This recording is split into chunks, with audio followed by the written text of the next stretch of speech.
लोग अक्सर कहते हैं कि कृष्ण, भगवान श्री कृष्ण और माँ काली दोनों एक हैं। दुर्गा सप्तशती में बहुत सुंदर एक श्लोक आता है, कालरात्रि महारात्रि मोहरात्रिश्च दारुणा त्वं श्रीस्त्वम ईश्वरी त्वं ह्रीस्त्वम बुद्धिर्बोध लक्षणा।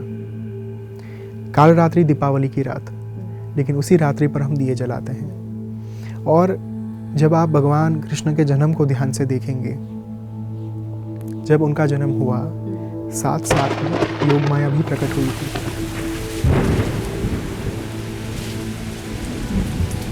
ऐसा भी कहा जाता है कि माँ काली की जो मूर्ति है वो घर में नहीं रखनी चाहिए। ये बात कहाँ तक सही है? मुझे तो हमेशा इस बात का आश्चर्य होता है कि ये बातें आती कहाँ से हैं, क्योंकि शास्त्र में तो ऐसी कोई भी बात नहीं लिखी गई। और मैं हर बार जब शास्त्र शब्द का प्रयोग करूँ, मैं वेद की ही बात करूँगा, क्योंकि बाकी सब बहुत बाद में आया। आज तक कोई भी ऐसा बच्चा होगा जो अपनी माँ से बेइंतहा प्यार करता हो, बहुत प्रेम करता हो, लेकिन जब उसे घर पर लाने की बात आए तब ये कहे कि नहीं नहीं, मेरी माँ अगर घर पर आएगी ना तो सब कुछ अशुभ होने लगेगा। कभी नहीं होता ऐसा। कलयुग में ईश्वर को पाना बहुत आसान हो जाएगा। ये बात कितनी सही है? यदि भक्ति के मार्ग पर चलकर, नाम जप के माध्यम पर चलकर, उस रास्ते पर चलकर आपको ईश्वर की प्राप्ति करनी है, तो आपके आदर्श होने चाहिए नरसिंह मेहता, आपके आदर्श होने चाहिए मीराबाई, संत तुकाराम। आजकल की ज़िंदगी में ये प्रैक्टिकल भी नहीं है कि आप 24 घंटे आप ईश्वर का नाम जप करते हैं। नहीं स्मृति, यहाँ पर 24 घंटे मैं ये बात नहीं कह रहा हूँ कि आपको कॉन्स्टेंटली चांटिंग करना है। मैं कह रहा हूँ कि आपको ईश्वर के भाव में स्थित रहना है। ईश्वर के भाव में स्थित रहने का मतलब क्या है? कर्म ठीक रखें आप, काइंडनेस, कंपैशन, और बैक ऑफ द माइंड ईश्वर का मनन। जो नॉर्मल वैदिक पूजा होती है वो होती है जो सौम्य स्वरूप होते हैं भगवान के, लेकिन जो तांत्रिक पूजा होती है वो उग्र स्वरूप के ही होते हैं। देखिए, तंत्र का मूल शक्ति से है। तंत्र का मूल कभी उग्रता या फिर रौद्र स्वरूप के साथ है ही नहीं। तो पहले तो हमें फंडामेंटल्स क्लियर करने होंगे, बेसिक्स क्लियर करने होंगे। तंत्र यानी रौद्र नहीं, तंत्र यानी उग्र नहीं। तंत्र यानी जहाँ पर मंत्रों के मूल में शक्ति निहित हो, जिनकी प्रकृति तामसिक है, जैसे कि औघड़ हो गए, जिनको पता होता है कि मुझे यही साधना करने में रुचि है, तो औघड़ शमशान में बैठकर ही साधना करेगा। जिनकी प्रकृति ही सात्विक नहीं है और वो शाक्त है यदि, तो वो त्रिपुर भैरवी को धारण करेंगे, माँ काली को धारण करेंगे। तो आप प्रकृति के हिसाब से तय करिए, ना कि शब्द के ऊपर से कि तंत्र शब्द आया यानी कि उग्र साधना या फिर तामसिक साधना या फिर रौद्र साधना। ऐसा नहीं होता। लोगों के ऊपर देवता आते हैं। आप पहाड़ों पे देखिए, हिमाचल में देखिए, उत्तराखंड में देखिए, आप साउथ में देखिए, आप नॉर्थ में देखिए, कहीं पर भी, मैं पूरे भारत की बात कर रही हूँ। तो ये बात कितनी आपको ठीक लगती है? ऐसा वाकई में होता है? ऐसे विधि विधानों का या फिर ऐसे रिचुअल्स का मूल क्या है? कहाँ पर है प्रमाण? हालांकि भक्ति में और साधना में प्रमाण की आवश्यकता नहीं होती, पर कुछ तो आप शास्त्रोक्त दृष्टिकोण से देखिए। ये कंट्रोवर्शियल बात तो है, ठीक है, और मैं कोशिश करूँगा कि शब्दों की मर्यादा में रहकर इस बात का उत्तर दे पाऊँ।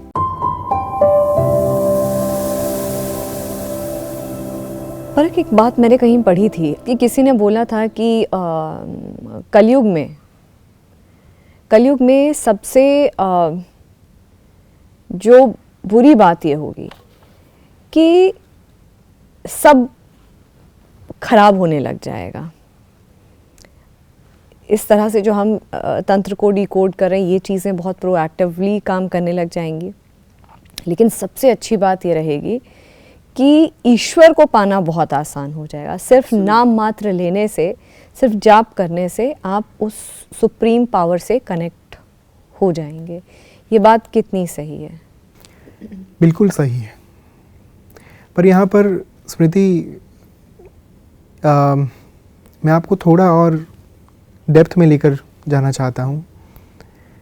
ये हमारा बहाना नहीं होना चाहिए। जब हम ये कहते हैं ना कि मैं साधना नहीं करूँगा क्योंकि वो मुझे टफ लगती है, मैं भक्ति करूँगा, और नाम जप करूँगा, क्योंकि वो ज़्यादा आसान है, सरल है, वो एक बहाना होगा, उससे प्राप्ति नहीं हो सकती। यदि प्राप्ति करनी है, यदि भक्ति के मार्ग पर चलकर, नाम जप के माध्यम पर चलकर, उस रास्ते पर चलकर आपको ईश्वर की प्राप्ति करनी है, तो आपके आदर्श होने चाहिए नरसिंह मेहता, आपके आदर्श होने चाहिए मीराबाई, संत तुकाराम, जिनका पूरा जीवन ही भक्ति था। उन्होंने सिलेक्टिवली ये नहीं चूज़ किया कि मैं दिन का आधा घंटा जो है ना वो भगवान कृष्ण को याद करूँगा, बाकी 23.5 घंटे मैं जो चाहे वो करूँगा। मगर एक्चुअली में अगर मैं देखूं तो आजकल की ज़िंदगी में ये प्रैक्टिकल भी नहीं है कि आप 24 घंटे आप ईश्वर का नाम जप करते हैं। नहीं स्मृति, यहाँ पर 24 घंटे मैं ये बात नहीं कह रहा हूँ कि आपको कॉन्स्टेंटली चांटिंग करना है। मैं कह रहा हूँ कि आपको ईश्वर के भाव में स्थित रहना है। ईश्वर के भाव में स्थित रहने का मतलब क्या है? कर्म ठीक रखें आप, काइंडनेस, कंपैशन, और बैक ऑफ द माइंड ईश्वर का मनन, कि मैं खाना खा रहा हूँ, मैं पानी पी रहा हूँ, वो मेरे लिए आहुति होनी चाहिए। जठर रूपी अग्नि, अहम वैश्वानरो भूत्वा प्राणिनाम देहमाश्रितः। सभी प्राणियों के अंतर जो निहित अग्नि है, जठराग्नि, उनके पेट में, वो मैं स्वयं हूँ, भगवान कृष्ण ने कहा। तो यदि हमारा एक एक कर्म हमारी आहुति हो जाएगी, चाहे वो खाना पीना हो, चाहे हमारे हम ये वार्तालाप कर रहे हैं तो ये हम ईश्वर के बारे में ही वार्तालाप कर रहे हैं। हमारा ये कर्म भी कहीं ना कहीं साधना ही है। पूरा जीवन यदि आप स्नान कर रहे हैं तो आप अपने ऊपर जलाभिषेक कर रहे हैं, उस भाव से स्नान करिए। माइंडफुलनेस के साथ मैं जीने की बात कर रहा हूँ। यहाँ पर 24 घंटे मंत्र चांडिंग की बात हो ही नहीं रही। जब आप शयन में भी जा रहे हैं तब आप ये सोचिए कि मैं अपने शरीर को योग निद्रा की ओर भेज रहा हूँ। जब भी आप अपने जीवन में कोई भी कार्य कर रहे हैं, उन प्रत्येक कार्य में आपके अंतरात्मा में ईश्वर का वास निहित होगा। जब भी आप अपने आप को अहम ब्रह्म, जो मैं कहता हूँ कि एक अहम का भाव है या फिर अहंकार का जो भाव है, उस भाव में स्थित ना रहकर यदि अपने आप को इतना सोचेंगे ना कि I am just an instrument, I am just a tool, तब जाकर ये चीज़ संभव हो सकती है। और ये क्यों इम्पॉर्टेंट है साधना की बात और पूजा जप के बारे में जो हम बात कर रहे हैं। देखिए, ऋषि मुनियों ने एक पूरा रिचुअल सेट किया, एक सिलेबस बनाया।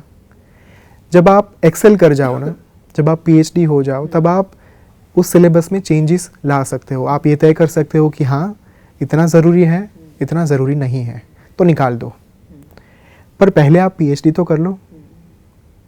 आपने ऋषि मुनियों के द्वारा जो सिलेबस तय किया गया है, जो लिखा गया है, वो फॉलो किया नहीं। आप फॉलो करने से पहले ही उस सिलेबस में चेंज करने की बात कर रहे हो। एजुकेशन कमेटी में जो लोग बैठते हैं, पहले वो अपने अपने स्थान पर एक्सेल कर चुके होते हैं, तब जाकर वहाँ पर बैठकर वो एक एजुकेशन बोर्ड में चेंजेस लाने के उस प्रक्रिया में सक्षम बन सकते हैं। हमने जब तक कुछ किया ही नहीं, तब तक कुछ किए बिना आप ये कह दोगे कि नाम जप कर लो। पहले वो तो करो जो दिया गया है। तो यही एक बात है। बाकी आई एम नॉट टेलिंग कि आप पूरा दिन लगे रहो, सब काम वाम छोड़कर, मटीरियल लाइफ छोड़कर, परिवार को छोड़कर आप लगे रहो भक्ति में। नहीं, मैं इतना ही कह रहा हूँ कि यदि हम आज वार्तालाप भी कर रहे हैं ना, तो उस वार्तालाप में सत्यता होनी चाहिए, प्रामाणिकता होनी चाहिए। यदि आपके मुख से जो निकल रहा है, जो वाणी आपके मुख से निकल रही है, उसमें यदि सत्यता होगी, उसमें प्रामाणिकता होगी, तो वो कर्म अपने आप भक्ति हो जाएगा, वो कर्म अपने आप साधना बन जाएगी। इतना ही मूल है। पर मैंने एक और बात सुनी है कि लोग कहते हैं, या ये कह लीजिए कि जो सुनने में आई हैं बातें, कि जो नॉर्मल वैदिक पूजा होती है वो होती है जो सौम्य स्वरूप होते हैं भगवान के, लेकिन जो तांत्रिक पूजा होती है वो उग्र स्वरूप के ही होते हैं। जैसे फॉर एग्जांपल, अगर आप नित्य पूजा करते हैं, डेली रूटीन में पूजा करते हैं, तो आप कृष्ण भगवान की पूजा करेंगे, लेकिन वही अगर आप तांत्रिक पूजा करेंगे तो आप नरसिम्हा भगवान की करेंगे। ऐसे ही आप अगर गणेश जी की आप नॉर्मल वैदिक पूजा करेंगे तो आप नॉर्मल गणेश जी की पूजा करेंगे। आप तांत्रिक पूजा करेंगे तो आप उच्चिष्ट गणपति की पूजा करेंगे। देवी माँ के साथ भी यही है। तो इस बात में कितना तथ्य है कि उग्र स्वरूप की ही तांत्रिक पूजा होती है? मैं आपको एक काउंटर क्वेश्चन पूछूं। आपने ही कहा सौम्य स्वरूप में भगवान कृष्ण, राइट? भगवान राम का स्वरूप कौन सा है? सौम्य, या तामसिक? सौम्य स्वरूप। सौम्य, राइट। भगवान कृष्ण का स्वरूप कौन सा है? सौम्य। नव दुर्गा के स्वरूप कौन से हैं? सौम्य है। और माँ ललिता महात्रिपुर सुंदरी का स्वरूप कौन सा है? सौम्य है, लेकिन वो 10 महाविद्याओं में आती हैं। स्वरूप कौन सा है? सौम्य है, राइट। उसी के ऊपर स्टिक टू रहेंगे क्योंकि आपका जी। प्रश्न उसी शब्द के ऊपर था। क्या आप ये मानते हैं कि इन सभी स्वरूपों की तांत्रिक साधना है ही नहीं?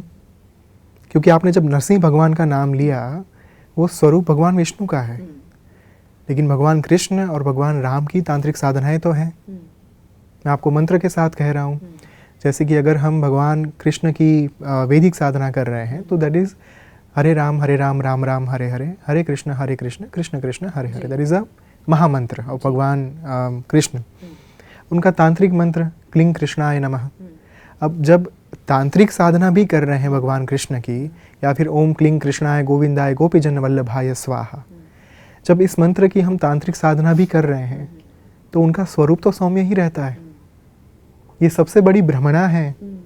जब हम भगवान राम की तांत्रिक साधना करते हैं, द मंत्र इज हुम जानकी वल्लभाय स्वाहा, जहाँ पर माँ जानकी, देखिए तंत्र का मूल शक्ति से है।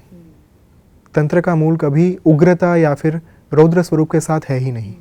तो पहले तो हमें फंडामेंटल्स क्लियर करने होंगे, बेसिक्स क्लियर करने होंगे। तंत्र यानी रौद्र नहीं, तंत्र यानी उग्र नहीं, तंत्र यानी जहाँ पर मंत्रों के मूल में शक्ति निहित हो। तो यदि हम कृष्ण भगवान की उपासना कर रहे हैं तांत्रिक तरीके से, तो वहाँ पर कृष्ण भगवान की जो मूल संगीनी शक्ति हैं उनका स्मरण किया जाता है। हम उनके स्वरूप को सौम्य ही विजुलाइज करते हैं। जब भी आप इस मंत्र का चांट कर रहे हो, आप कभी कृष्ण को उग्र स्वरूप में नहीं धारणा नहीं करते उनकी। वैसे ही भगवान राम की कोई ऐसी रौद्र छवि है ही नहीं। आप जितनी छवि देखेंगे सभी सौम्य छवि है।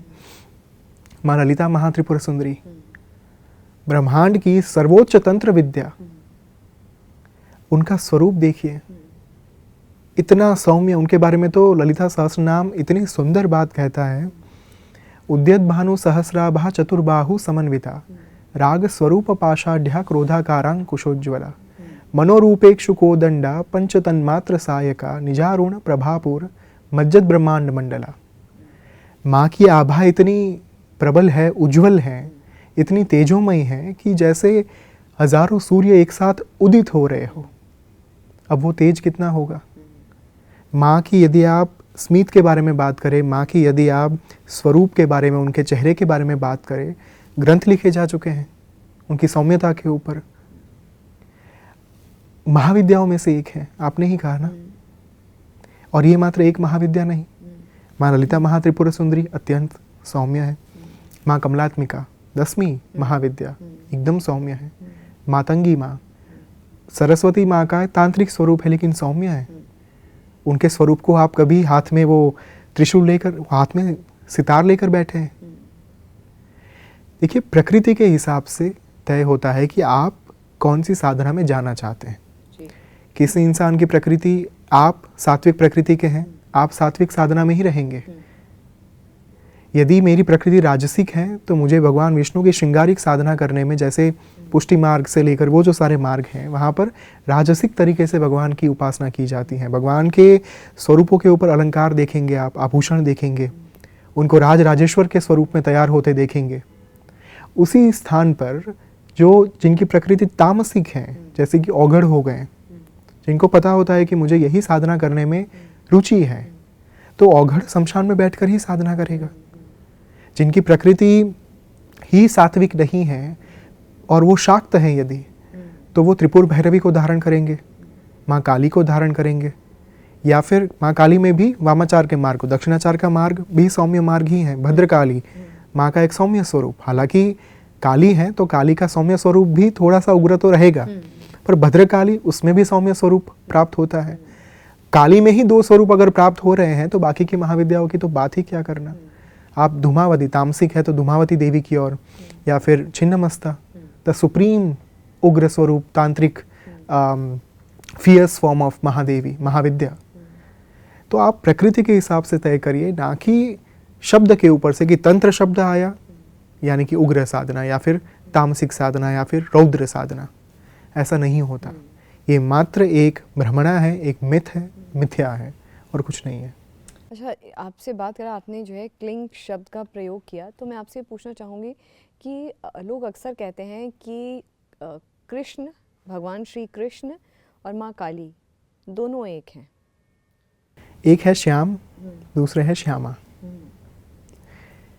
अब देखिए, जिस दिन भगवान कृष्ण का प्राकट्य हुआ, जन्माष्टमी की वो रात थी, भगवान का जन्म रात को ही हुआ। और माँ का जो एक नाम है, माँ काली का, जो 9 दुर्गा में से 7वीं दुर्गा है, उनका नाम ही कालरात्रि है। दुर्गा सप्तशती में बहुत सुंदर एक श्लोक आता है, कालरात्रि महारात्रि मोहरात्रिश्च दारुणा त्वं श्रीस्त्वम ईश्वरी त्वं ह्रीस्त्वम बुद्धिर्बोध लक्षणा। कालरात्रि दीपावली की रात, लेकिन उसी रात्रि पर हम दिए जलाते हैं। और जब आप भगवान कृष्ण के जन्म को ध्यान से देखेंगे, जब उनका जन्म हुआ, साथ साथ में योग माया भी प्रकट हुई थी। अब योग माया को काली कुल के दृष्टिकोण से काली कहा गया, श्री कुल के दृष्टिकोण से ये कहा जाता है कि माँ ललिता महात्रिपुरा सुंदरी साक्षात योग माया के स्वरूप में प्रकट हुई थी, जिनको उठाकर वासुदेव जो हैं उनके पिता, वो लेकर आए थे।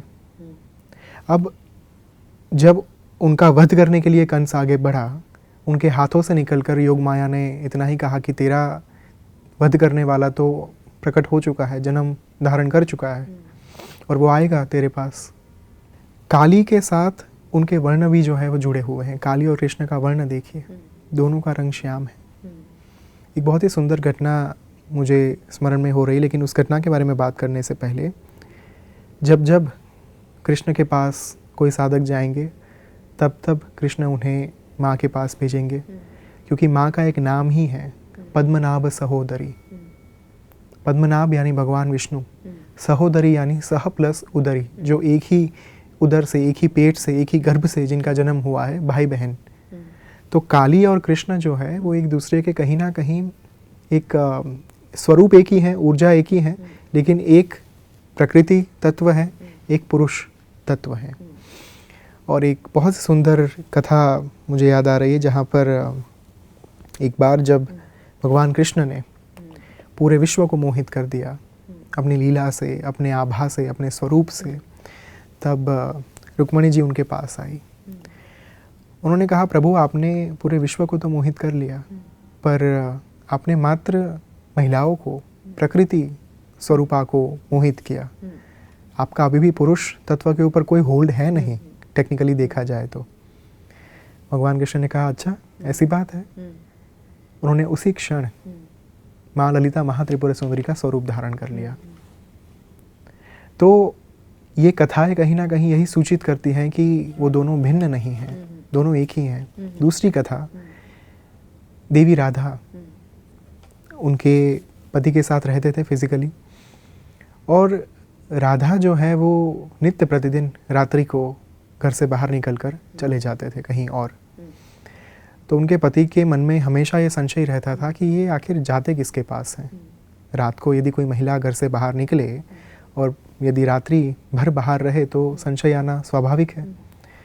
तो वो गए, एक दिन उनको हुआ कि आज तो मैं रंगे हाथ पकड़ूंगा राधा को और नहीं छोड़ूंगा आज मैं। एक दिन राधा रात्रि को घर से बाहर निकले और उनके पीछे पीछे उनके पति जो है वो भी गए उनके साथ, उनके पीछे पीछे। जैसे ही राधा एक स्थान पर प्रवेश करते हैं, उसी स्थान के एक स्तंभ के पीछे रहकर उनके पति जो है वो प्रतीक्षा कर रहे होते हैं कि अब मैं देखूंगा, अब मुझे ये पता चलेगा कि राधा किन के लिए प्रतिदिन जाते हैं घर से बाहर। अब राधा जो है वो प्रतिदिन कृष्ण की पूजा करने के लिए, कृष्ण के पास जाने के लिए घर से बाहर निकलते थे। जब राधा पहुँचे कृष्ण के पास, उनके सिंहासन के पास, कृष्ण भगवान को पता चल गया कि इनके पति जो है वो आज इनके पीछे पीछे आए हैं, इनकी जांच करने के लिए, सत्यता प्राप्त करने के लिए। जैसे ही उनके पति, राधा के पति ने स्तंभ के पीछे से वहाँ पर अंदर जो चल रहा था वहाँ पर दृष्टिपात किया, उन्होंने क्या देखा, सिंहासन पर वास्तव में भगवान कृष्ण थे ही नहीं। उन्हें जो दृश्य दिखाई दिया वहाँ पर माँ काली की एक विशाल प्रतिमा, एक विशाल विग्रह उपस्थित था और राधा जो है वो उनकी पूजा कर रही थी। तब जाकर उनके पति को ये वास्तविकता का ज्ञान हुआ कि राधा वास्तव में रात को पूजा करने के लिए जाते हैं। इस तरीके से भगवान कृष्ण ने अपनी जो एक रूपता है माँ काली के साथ वो उस क्षण प्रदर्शित की। तो दोनों शक्ति अलग है ही नहीं। कृष्ण का जो अर्थ है वो भी काला श्याम जो है वो होता है। एक काल है, दूसरे काली है। दोनों से ही सृष्टि जो है वो चल सकती है। एक दूसरे के पूरक हैं, एक दूसरे के सपोर्ट सिस्टम है।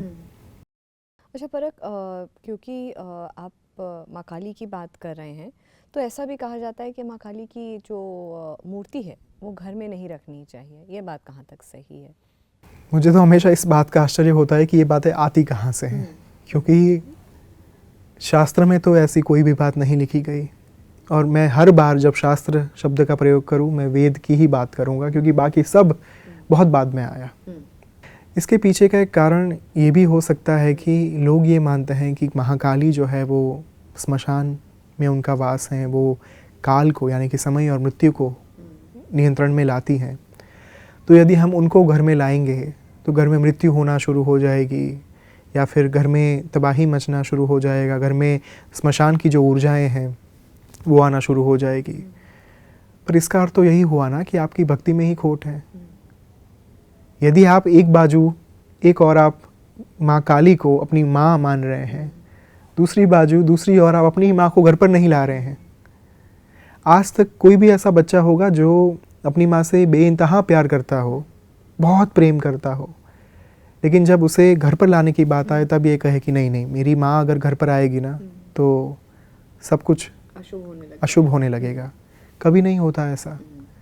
आपके इष्ट जो हैं वो आपके जीवन में आकर कैसे आपका अशुभ कर सकते हैं? देखिए, देने के लिए तो स्मृति हजारों बहाने मिलेंगे कि उनकी ऊर्जा तामसिक है, रौद्र स्वरूप है, उग्र स्वरूप है। उन्होंने हाथ में मुंड को धारण किया है, गले में मुंडमाला पहनी है, खप्पर है एक हाथ में, रक्त जीवा से रक्त टपक रहा है, उनके नीचे शिव जो है वो शवासन में लेटे हुए हैं। पर ये सारी बातें हैं, इनके पीछे का वास्तविक गूढ़ार्थ जो है वो बहुत अलग है। आप इन चीज़ों को देखकर, इन चीज़ों को अशुभ मानकर, अपवित्र मानकर या फिर उग्र मानकर अपनी ही माँ को घर पर नहीं ला रहे हैं, तो इसका साफ अर्थ ये है कि आपकी भक्ति में कोई तो खोट है। परख, आखिरी सवाल इस शो पे जो मैं आपसे पूछूंगी, क्योंकि मैंने पहले भी आपसे बात हुई थी तो मैंने कहा था कि अब की बार हम शो करेंगे तो इस टॉपिक पे ज़रूर बात करेंगे। अक्सर ये देखा गया है कि जगह जगह पे, अच्छा ये आप कुछ भी कह सकते हैं कि ये अपनी अपनी लोगों की मान्यताएं हैं, अपने अपने, देखिए भारत वही 140 करोड़ लोगों का घर है, अपनी अपनी क्षेत्रीय मान्यताएं हैं, अपनी अपनी लोकल कुछ बिलीव्स हैं। ऐसे में जो मैंने आपसे सवाल किया था कि लोगों के ऊपर देवता आते हैं, आप पहाड़ों पे देखिए, हिमाचल में देखिए, उत्तराखंड में देखिए, आप साउथ में देखिए, आप नॉर्थ में देखिए, कहीं पर भी, मैं पूरे भारत की बात कर रही हूँ। तो ये बात कितनी आपको ठीक लगती है? ऐसा वाकई में होता है? ये कंट्रोवर्शियल बात तो है, ठीक है, और मैं कोशिश करूँगा कि शब्दों की मर्यादा में रहकर इस बात का उत्तर दे पाऊँ। स्वामी जी ने एक बार कहा था कि उच्च कोटि के साधक को, एक उत्कृष्ट साधक को भी जब साक्षात्कार करना होता है ना, जब उनके जीवन में वो क्षण आती है कि देवी या देवता उनके सामने प्रकट हो जाए उनकी साधना के कारण, उनके वर्षों के तपोबल के कारण, तब भी वो एक क्षण से ज़्यादा या फिर कुछ क्षणों से ज़्यादा उस स्वरूप की ऊर्जा को, उनके तेज को सह नहीं पाते। यहाँ पर आत्मा की बात नहीं हो रही, देह की। प्रत्येक देह के पास एक क्षमता होती है किसी भी दिव्य ऊर्जा को सहने की, भीतर समाहित होने के लिए। तो उच्च कोटि के साधक जिन्होंने अपना पूरा जीवन मात्र साधना में दिया, उनके लिए भी कहीं ना कहीं देवी देवता के प्रत्यक्ष साक्षात्कार के दौरान उनके स्वरूप को झेल पाना, उनकी ऊर्जा को, उनके तेज को सह पाना कुछ क्षणों के लिए ही संभव होता है। यहाँ पर आप बात कर रहे हैं कि पहाड़ों के ऊपर या फिर अन्य किसी भी क्षेत्रों में घंटों घंटों तक माता आती हैं, किसी को आधे घंटे के लिए आ गए, किसी को 1 घंटे के लिए आ गई। इतना सरल है। आवेशम कहते हैं लोग उसे, राइट। आवेशम एक ऐसी घटना है जहाँ पर आप ये ज़रूर मान सकते हो कि हाँ, उस व्यक्ति के भीतर दिव्य ऊर्जा का एक अंश आ सकता है। अब उसे बढ़ा चढ़ा कर कैसे आप प्रेजेंट कर रहे हो वो आज की तारीख में सब देख रहे हैं। इसका अर्थ ये नहीं है कि वास्तव में देवी या देवता आ रहे हैं। योगिनी, यक्षिणी, जो उनकी एक शक्तियाँ होती है, विभिन्न प्रकार की शक्तियाँ, विभिन्न कोटि की शक्तियाँ, वो आ सकती है कहीं ना कहीं, लेकिन उनको भी सहने के लिए एक बल चाहिए होता है, तपोबल चाहिए होता है। तो यहाँ पर तो हम देवी या देवता की बात कर रहे हैं। जब 13 फरवरी 2011 को स्वामी जी को माँ का साक्षात्कार हुआ, 8 मिनट वो साक्षात्कार चला था। 8 मिनट, एक क्षण के लिए भी सह पाना जहाँ पर मुश्किल होता है, वो साक्षात्कार 8 मिनट चला। उसके बाद 11 मई 2011 को जब भगवान नारायण का साक्षात्कार हुआ, भगवान विष्णु का, वो साक्षात्कार 5 घंटे तक चला था। लेकिन इस घटना के पीछे भी उन्होंने एक बार बहुत सुदीर्घ बात की थी। जब वे नागा बाबा, जो उनके गुरु थे, तंत्र सम्राट भारत के, नागा बाबा के आश्रम से उन्होंने विदा ली, वो वहाँ से जब निकले अपनी साधना करने के लिए, बद्रीनाथ जाने के लिए, उस समय पर नागा बाबा ने गुरु पूर्णिमा के अवसर पर शाम को सूर्यास्त के पश्चात उनको माँ के संबंधित एक गाली, अपशब्द जो है वो बोला था। अब उस एक घटना के बाद उनकी साधना जो है वो चली, हिमालय के जंगलों में साक्षात्कार हुआ। उन्होंने विभिन्न महाविद्याओं को जागृत किया, विभिन्न साधनाएं की, वापस आश्रम में आए। उसके बाद उन्होंने एक बार देवी माँ से जब वे वार्तालाप कर रहे थे, ये वार्तालाप भीतर का वार्तालाप था, जिसे हम कहते हैं ना कि देवी या देवता अंतर्ध्यान हो गए। अंतर्ध्यान यानी जहाँ से आए थे वहीं पर वापस वो समाहित हो गए। तो ये जो वार्तालाप है वो कॉन्स्टेंटली एक सिद्ध के जीवन में जो है वो चलता रहता है। तो देवी माँ के साथ उनका वार्तालाप हो रहा था, और उस समय पर कहीं ना कहीं ये बात उन्हें ज्ञात हुई कि जिस क्षण नागा बाबा ने उनको अपशब्द बोले, नागा बाबा ने अपना पूरा जीवन साधना में ही बिताया था। वो एक उच्च कोटि के साधक थे। 12 साल शमशान में बिताए थे, 8 या 10 साल उन्होंने कामाख्या शक्तिपीठ पर साधना में बिताए थे।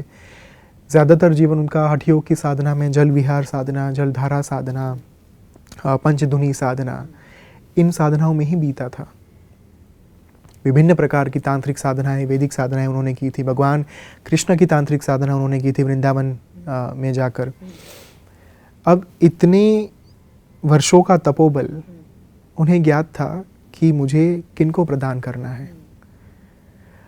उस एक रात्रि के दौरान, उस एक सूर्यास्त के बाद जो घटना हुई, उसके कारण जो 60 वर्षों का तपोबल उन्हें प्राप्त हुआ, उस तपोबल के कारण जगदम्बा ने स्वामी जी को कहा कि मुझे आपके समक्ष प्रकट होना पड़ा, अन्यथा मैं तो आपके जीवन के उत्तरार्ध में आने वाली थी आपके पास। जब आप बूढ़े हो जाते, जब आपका तप उस समय पर पहुंच जाता, तब मैं आपके जीवन में आने वाली थी। मुझे आना पड़ा क्योंकि आपके पास आपके गुरु का समस्त तपोबल पहुंच चुका था, और उसके कारण मैं इतना समय आपको साक्षात्कार, आपको दर्शन जो है वो दे पाई। स्मृति, ये घटना होती है। एक साक्षात्कार के पीछे इतने कर्मों के जो विधि विधान है, कर्मों का एक पूरा ब्लूप्रिंट है, वो कार्य पर होता है, वो कार्यान्वित होता है, तब जाकर इस तरीके का अनुभव कर पाना संभव है। और यहाँ पर तो हम बात कर रहे हैं कि किसी भी प्रकार की साधना के बिना या फिर सुदीर्घ तपोबल के बिना, तपस्या के बिना ऐसे ही माता आ जाएगी। क्यों? क्योंकि वो एक वंश है, एक वंश में चलते आ रहे हैं, वंशज है वो किसी के, और उस लीनिएज में वो चीज़ें हो रही है, इसलिए आपके ऊपर माँ आएगी। आपका क्वालिफिकेशन कुछ नहीं है, लेकिन बस आप एक लीनिएज का हिस्सा है, एक पार्ट है, इसी वजह से माँ आपके ऊपर आएगी या देवी देवता आपके ऊपर आएंगे। ये तो कैसे ही माना जा सकता है और इसका प्रमाण कहाँ पर है? आप जहाँ पर ये बात कर रहे हैं कि हाँ मंत्र जो है, चाहे वो पंचाक्षरी हो, चाहे वैदिक मंत्र हो, तांत्रिक मंत्र हो, वो सभी हमें वेदों से प्राप्त हुए, राइट? शाबर मंत्र हमें नाथ संप्रदाय से प्राप्त हुए। नाथ संप्रदाय डायरेक्टली भगवान शिव के द्वारा उनका एक प्राकट्य हुआ। अब ये मूल है, पर ऐसे विधि विधानों का या फिर ऐसे रिचुअल्स का मूल क्या है? कहाँ पर है प्रमाण? हालांकि भक्ति में और साधना में प्रमाण की आवश्यकता नहीं होती, पर कुछ तो आप शास्त्रोक्त दृष्टिकोण से देखिए, क्या लिखा गया है, कितना लिखा गया है। क्या शास्त्र ये कहते हैं कि हाँ ये संभव है?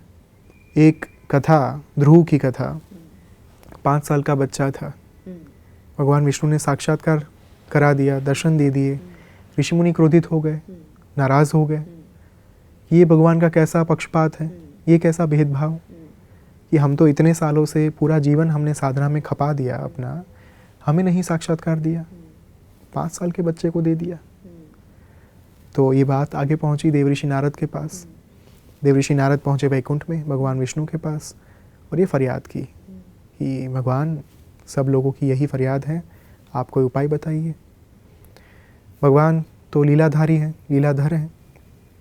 उन्होंने कहा आपको उत्तर चाहिए, एक काम करिए, मैं आपको जिसके पास भेजूं उसको आप कहिए कि एक नाव लेकर आपको भारतवर्ष, उस समय का आर्यावर्त, वहाँ के दक्षिण की ओर लेकर जाए। सब लोग ऋषि मुनि को एकत्रित किया गया जिनको फरियाद थी। देवऋषि नारद ने बिठाया और भगवान ने भेजा था एक नाव के चालक के पास। तो नाव के चालक को बोला गया कि आप इनको लेकर जाइए दक्षिण भारत के उस जोन में। नाव चली चली चली, बहुत सुंदर पहाड़ दिख रहे हैं, नदियाँ दिख रही हैं, इतने हरियाली से भरपूर प्रकृति के दर्शन हो रहे हैं। उसमें अचानक एक बार ये हुआ कि पूरा हरा पहाड़, लेकिन उसके बाजू में एकदम पूरा ग्रेइश पहाड़। किसी को समझ में नहीं आया कि ये क्या हो गया। सबने पूछा एक दूसरे से कि ये पहाड़ ऐसा क्यों है, इसके बाजू में जो पहाड़ है वो तो एकदम हरा भरा है, ग्रीनरी से भरपूर है। तो सबने कहा कि हमारे पास उत्तर नहीं है। सबने देवऋषि नारद से पूछा, किसी को नहीं पता था। देवऋषि नारद ने पूछा नाव के चालक से कि अब आप ही बता दीजिए ये क्यों ऐसा है। तो नाव के चालक ने कहा कि अरे आपको पता नहीं है, आप उस बच्चे को जानते हैं, 5 साल के बच्चे को, ध्रुव को। तो ऋषि मुनियों ने कहा वहीं से तो ये रामायण शुरू हुई, वहीं से तो ये जो एक कंट्रोवर्सी है वो शुरू हुई, उसी के कारण तो आज यहाँ पर हैं हम लोग। चालक ने कहा कि ये जो 5 साल का बच्चा है ना, वो अपने पूर्व जन्मों में जब तप करता था, वो इसी पहाड़ पर आकर अपनी साधना करता था। जब साधना करते करते करते उसका देह, उसका बॉडी वृद्ध हो जाता था, तब वो अपनी साधना में लीन रहकर ही अपने प्राणों का त्याग कर देता था और उसके शरीर की हड्डियों से ये पूरा पहाड़ बना हुआ है। इस पर जो आप ग्रेइश पूरा देख रहे हैं ना, ये पहाड़ वास्तव में ध्रुव के पिछले जन्मों की हड्डियां हैं। ध्रुव के पिछले जन्मों के जो देह थे उसकी खोपड़ियों से भरा हुआ है ये पहाड़। और बाद में इस जन्म में मात्र 5 साल की आयु में भगवान को उसे दर्शन देने पड़े, क्योंकि पिछले जन्मों की जो उसकी साधना थी वो इतनी प्रबल थी, वो इतना बल अपने साथ लेकर आया था, इतनी आध्यात्मिक संपत्ति अपने साथ लेकर आया था कि भगवान को उसके सामने प्रकट होना पड़ा। स्मृति ये होती है तपस्या, तब जाकर भगवान इतने छोटे से बच्चे के सामने प्रकट हो सकते हैं। और यहाँ पर हम बात कर रहे हैं किसी भी प्रकार की आध्यात्मिक संपत्ति के बिना, किसी प्रकार के पूर्व जन्मों के संस्कार, पूर्व जन्मों के पुण्य, पूर्व जन्मों के कर्म के बिना आप डायरेक्टली ही किसी का साक्षात्कार कर लेंगे। साधना है ही वो प्रक्रिया जहाँ पर आप अपने अंतर मन को शुद्ध करते हैं। मैं बार बार कहता हूँ, एक ही बात कहता हूँ कि साधना वास्तव में ईश्वर तक पहुँचने की प्रक्रिया है ही नहीं। साधना वास्तव में हमारे अंतर मन में, हमारे हृदय में जो ईश्वर निहित है, उस आईने को देखने के लिए, उस प्रतिबिंब को देखने के लिए हमें अपने कांच को साफ करना है। अंतर मन के, कॉन्शियसनेस के, चित्त के, चेतना के कांच को जब साफ करेंगे, उसके ऊपर लगी धूल और मैल को हटाएंगे, तब जाकर हमें ईश्वर वहाँ पर दिखेंगे। तो साधना वास्तव में ईश्वर को अपने ही अंतर मन में देखने की प्रक्रिया है, ना कि उन तक पहुँचने की प्रक्रिया। और इसके बिना तो क्या ही आप ईश्वर को अपने अंदर समाहित कर पाएंगे। वो तो ऑलरेडी है आपके अंदर, आवेशम की ज़रूरत नहीं है उन्हें। वो जब यहाँ पर पहले से विराजमान है, जब हमें शास्त्रों ने ये कहा यत पिंडे तत ब्रह्मांडे, जब शास्त्र ने ये कहा कि जो ब्रह्मांड में है वही पिंड में है, जो पिंड में है वही ब्रह्मांड में है, जो ऊर्जा की आप कामना कर रहे हैं वो ऊर्जा वास्तव में आपके ही भीतर है। जब शास्त्रों ने ये कहा तत्वमसि, आई एम दैट, जब शास्त्रों ने ये कहा अहम ब्रह्मास्मि, मैं ही ब्रह्म हूँ, तो कहाँ से ये बात आ गई कि देवी देवता आते हैं? क्यों आएंगे? वो तो यहाँ पर ही है, हम देख नहीं पाते सिर्फ। बाकी ये सारी चीज़ भ्रमणा है और कुछ नहीं है मेरे मुताबिक। मेरा यही मकसद था कि आपसे कुछ ऐसे सवाल किए जाएं जो अभी इस वक्त ज्वलंत हैं सोसाइटी में, खासकर स्पिरिचुअलिटी को लेकर के और साधना को लेकर के। और परख आज भी बहुत कुछ नया रहा है इस शो में, और मैं उम्मीद करती हूँ कि हमारी ऑडियंस को भी बहुत कुछ नया सीखने को मिला होगा इस बार की चर्चा में भी।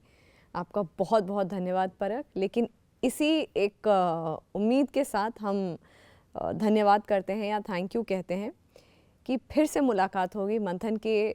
जब शुरुआती दौर में आपका इंटरव्यू रहा था मेरा, उसके बाद अब 100 एपिसोड पूरे होने वाले हैं, और आगे भी मैं चाहूँगी कि आप इस कार्यक्रम से, इस प्रोग्राम से जुड़े रहें, और जो अच्छी इन्फॉर्मेशन है, जो नॉलेजेबल कंटेंट है और जिसकी ज़रूरत है सोसाइटी को, आप जागरण के इस प्लेटफॉर्म से भी लोगों तक पहुँचाएँ। 100 एपिसोड पूर्ण होने पर आपको बहुत बहुत बधाई, मनी मनी कॉन्ग्रेचुलेशंस। और जब जब आपका आदेश होगा तब तब आएंगे, क्योंकि मेरे लिए भी स्मृति ये एक घर है।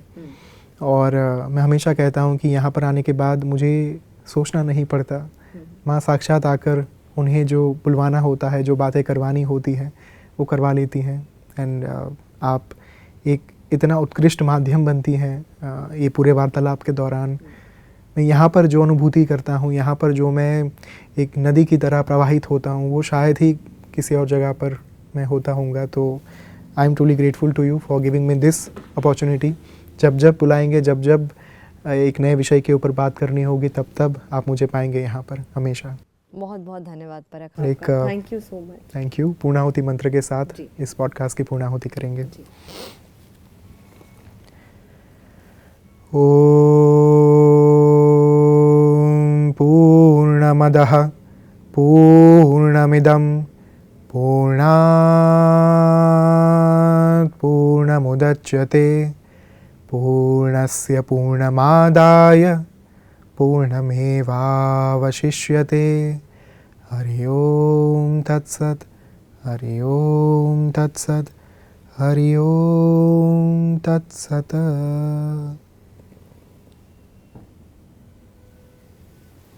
थैंक यू सो मच परख। फिलहाल जागरण मंथन में इतना ही। नमस्कार।